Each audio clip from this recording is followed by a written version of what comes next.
அனைத்து நண்பர்களுக்கும் பிறைசூடன் சார்பாக அன்பான வணக்கங்கள். இந்த வீடியோ பிடித்திருந்தால் லைக் பண்ணுங்கள், ஷேர் பண்ணுங்கள், கமெண்ட் பண்ணுங்கள், மறக்காமல் சப்ஸ்கிரைப் பண்ணுங்கள். வாங்க வீடியோ பார்ப்போம். உபயாச்சாரி யோகம் அதிர்ஷ்டத்தை அறுவடை செய்ய போகும் ராசிகள். புதிதாக உண்டாகும் உபயாச்சாரி யோகத்தால் நன்மை பெறும் ராசிகள் என்னென்னு நாம் பார்க்க போகிறோம். ஜோதிட சாஸ்திரத்தின்படி கிரகங்கள் ஒரு ராசியில் இருந்து மற்றொரு ராசிக்கு குறிப்பிட்ட கால இடைவெளியில் மாறி சஞ்சரிக்கும். அந்த வகையில் சூரிய பகவான் கும்பத்தில் நுழைகிறாரு.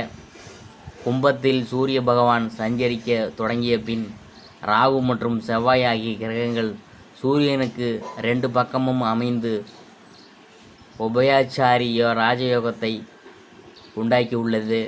இந்த உபயாச்சாரி ராஜயோகத்தால் அதிர்ஷ்டம் பெறும் ராசிகள் குறித்து நாம் பார்க்க போகிறோம். மகரத்தை பற்றி பார்க்கும் பொழுது, இந்த ராசியினருக்கு உபயாச்சாரி ராஜயோகத்தால் புதிய சொத்துக்கள் வாங்கும் வாய்ப்பு உருவாகும். வியாபாரிகளாக இருந்தால் புதிய வாடிக்கையாளர்கள் உருவாகுவார். தொழில் முனைவோருக்கு அயல்நாடுகளில் புதிய ஆர்டர்கள் உருவாகும். மிக மோசமான காலகட்டங்கள் எல்லாம் மறையும். துலாமை பற்றி பார்க்கும் பொழுது, இந்த ராசியினருக்கு உபயாச்சாரி ராஜயோகத்தால் வருவாய் பெருகும். வெகு நாட்களாக உங்கள் உழைப்புக்கு கிடைக்காத அங்கீகாரம் கிடைத்தே தீரும். ஒப்பந்தக்காரங்களுக்கு வெகு நாட்களாக கிடைக்காமல் இருந்த டெண்டர் கிடைக்கும். அடுத்தது கும்பத்தை பற்றி பார்க்கும் பொழுது, இந்த ராசியினருக்கு உபயாச்சாரி ராஜயோகத்தால் கணவன் மனைவிக்கிடையே அன்னுண்ணியம் அதிகரிக்கும். வியாபாரிகளாக இருந்தால் மனைவியின் ஆதரவை பெறுவீங்க.